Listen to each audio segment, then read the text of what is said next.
Yeah, good evening, everyone. And it's a pleasure to be able to talk to you today about the opportunity and the threat that AI brings for enterprise security.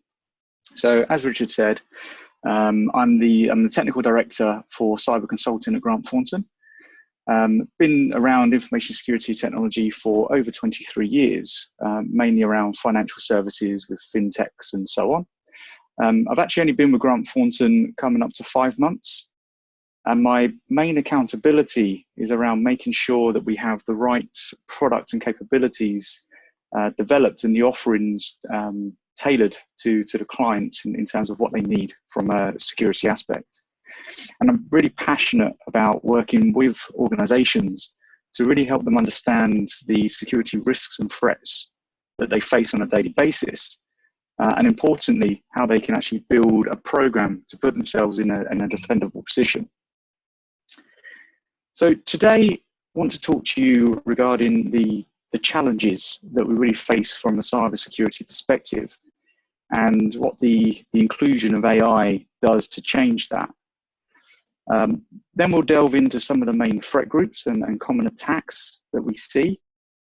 And then further into what our current, or the current capability of our adversaries are with respect to AI. But also importantly, how we are putting ourselves in a defensible position. And then finally, what we can all do as a collective, as a community, to really improve cybersecurity and how that should be brought into AI. So the main objectives of this presentation is really to provide everyone with some awareness of those challenges, cybersecurity and AI, but also importantly, what you guys can actually consider as part of AI development and inclusion in cybersecurity. So as we go through this presentation, I'd really like you to keep the following question in the back of your mind. But when developing AI, are you considering security and privacy? And if so, how? When I was asked to speak about this topic, I really thought about this in two ways. Firstly, how do we currently apply AI in cyber defense? What does success look like and how is that continuing to mature? And secondly, and perhaps more fundamentally, how should cybersecurity be considered in the development of AI? One of the single biggest challenges that we face from a cybersecurity aspect is a lack of consideration. But pretty much all technology that's come forward that's really revolutionized the way that we live and the way that we operate within businesses did not consider security and privacy through at the design phases through to inception. And we can take the internet as an example of this. This fundamentally is an environment that was created to connect dispersed networks together. And then we overlay the World Wide Web to make that an easier place to navigate. Unfortunately, both of these things were inherently insecure. So ever since that inception, we've been playing catch up and retrospectively trying to add cybersecurity. And we can certainly see history starting to repeat itself with that lack of consideration with some of the emerging technology that we see. And that's inclusive of AI, 5G and IoT. And for me, this is really the result of a lack of common standards, but a lack of really considered regulation to control what will be key technology that underpins critical infrastructure, but also the way that consumers are going to work and become dependent on that technology set. I think generally it's quite fair to say that our adversaries are usually one step ahead of us. And this is certainly the case when we consider AI.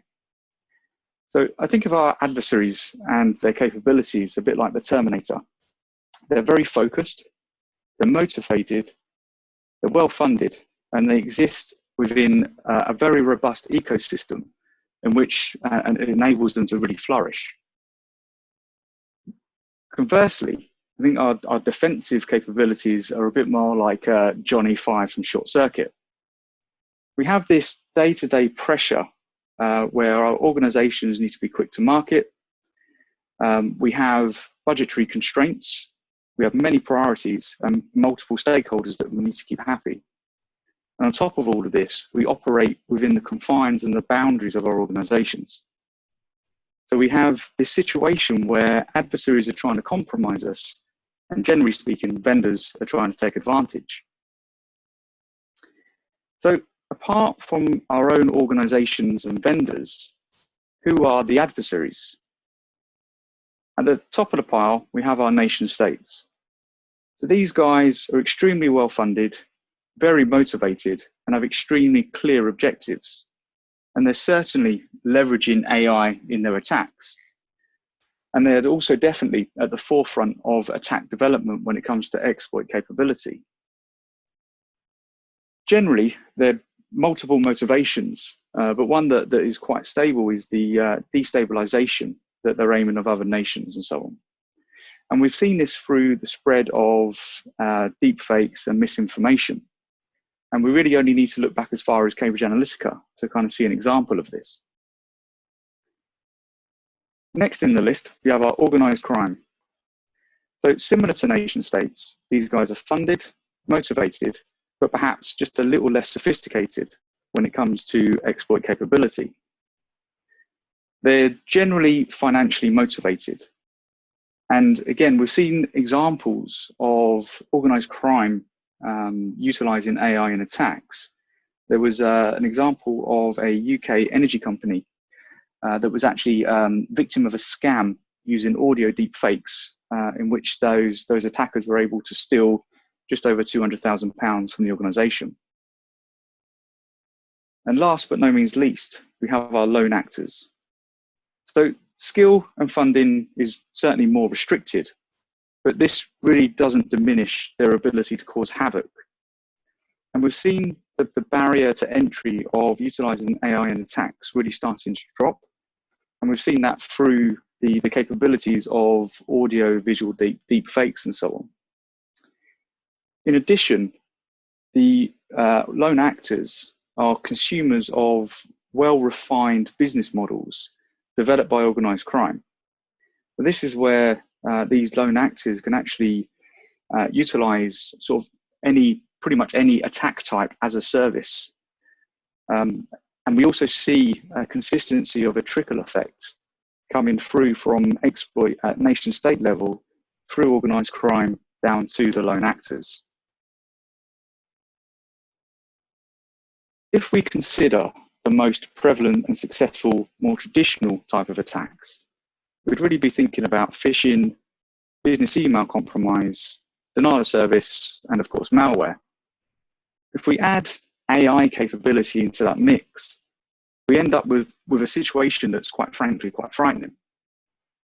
And if we were to take phishing and malware as an example, then AI can really supercharge those traditional attack types. We have the ability to learn the approaches that work best and be nimble enough to change tact. If we also look at the capabilities of utilizing the learning and replication of natural language and add that to tailored phishing, then we end up with a position where individuals can be targeted at mass scale. And then on top of that, we think about botnets that are AI controlled. And there's that ability to really perform huge denial of service attacks to render nations or specifically targeted organizations completely inoperable. So AI can really take traditional attacks to another level. And we have started to see this come through. And as AI continues to mature, that level of capability and sophistication will certainly increase. If we don't start to consider controls and how we manage this now, then we're going to end up in a position where we're constantly going to have this battle between positive and negative headlines that can potentially damage AI as a technology. The security industry tends to love its buzzwords. We've certainly got AI in everything. We utilize blockchain and we're constantly next generation of this or that. And the favored selling technique from vendors into security organizations is certainly fear, uncertainty, and doubt. With that said, breaches do occur. And it's really not so much a matter of if, but when. And our general time to detect breaches that have occurred is quite frankly terrible. On average, it takes us around 191 days, dependent on the source of research. But certainly research tells us that general breakout time, which is the point of compromise to when the attacker can actually start to move through the environment, is around 9 hours as an average between organized crime and nation state. So with that, attackers are generally within our environments undetected for about 190 days.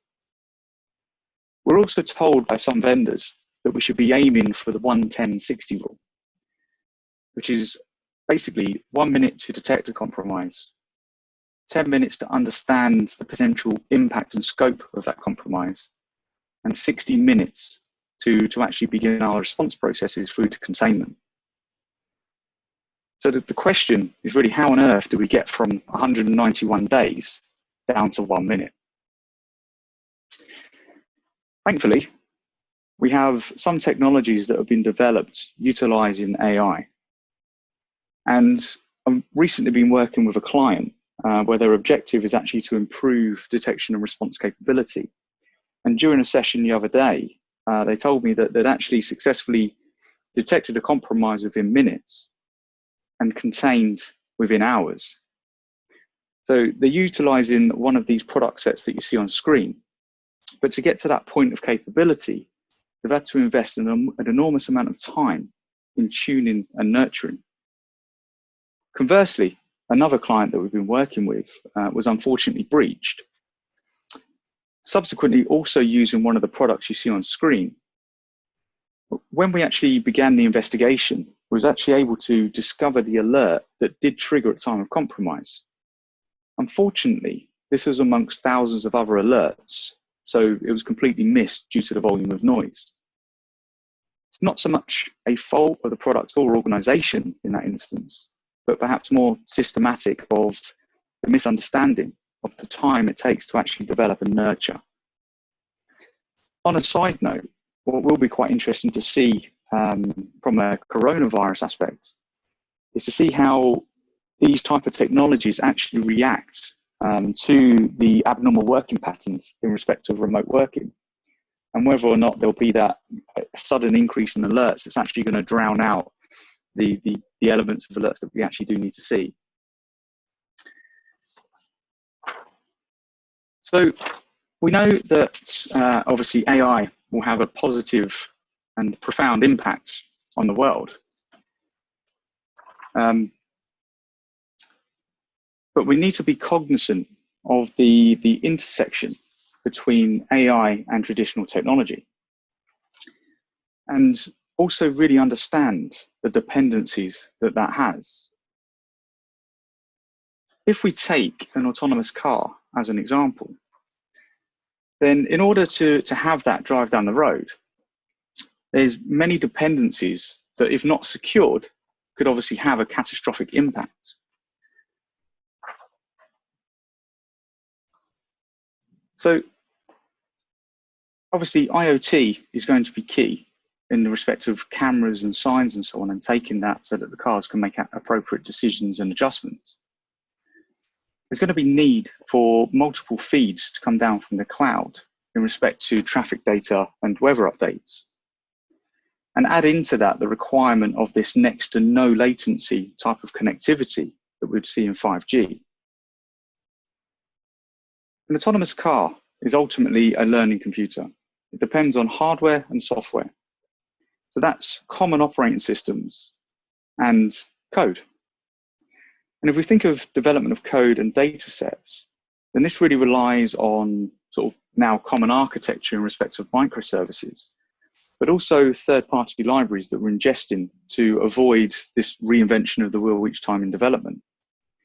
And then we add on top of that, on top of a common operating system, lines of code is really going to run into the hundreds of millions as that's deployed to cars. And there's bound to be plenty of bugs amongst that that are going to have a requirement for regular security updates. A car is also going to be dependent on its surroundings. which is going to be absolutely key to its safety. That will be required to measure distance, correct positioning, and to read traffic signals. Obviously, the original inputs and data sets that are used to create the information models can be tampered with at source. But the other thing we should consider are our edge cases. How do we think a car would react if a stop sign, a red light, is actually blanked out? What decision would it make? Would it stop or would it run that red light?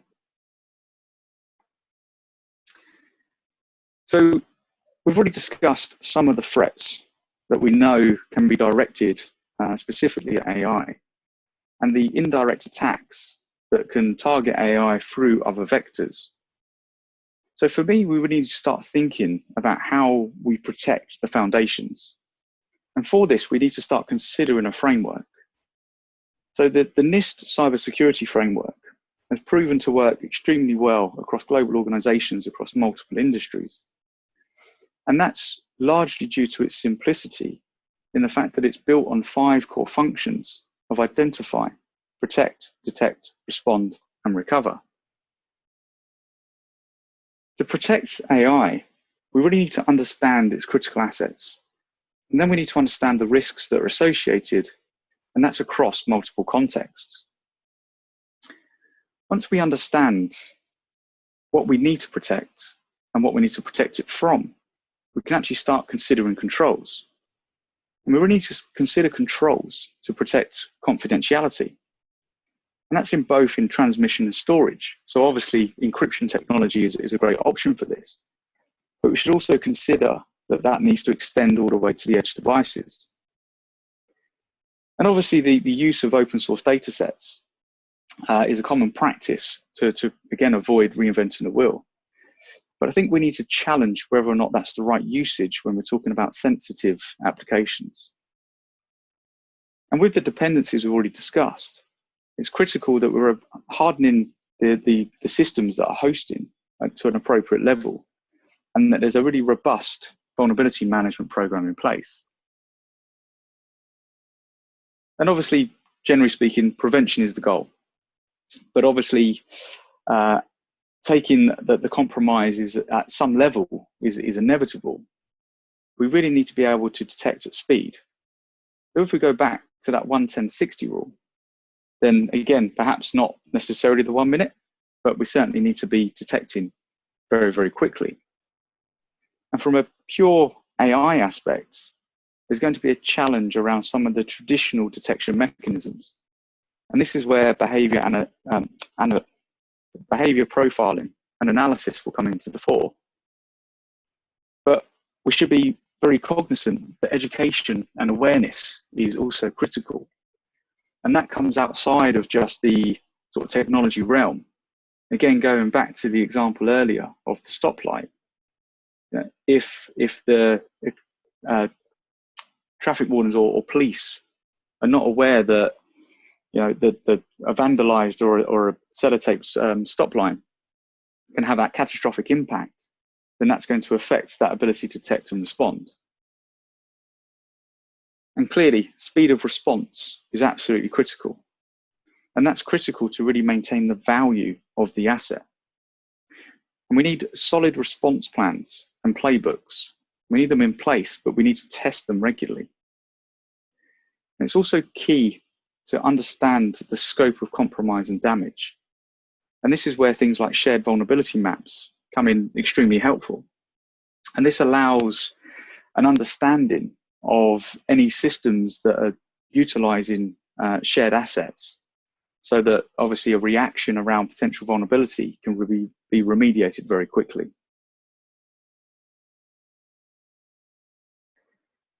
So clearly we need to understand our threats, vulnerabilities, and attack vectors. But we also need to appreciate that with every feature or functionality, there's also an abuse case. We need to be able to trust our models.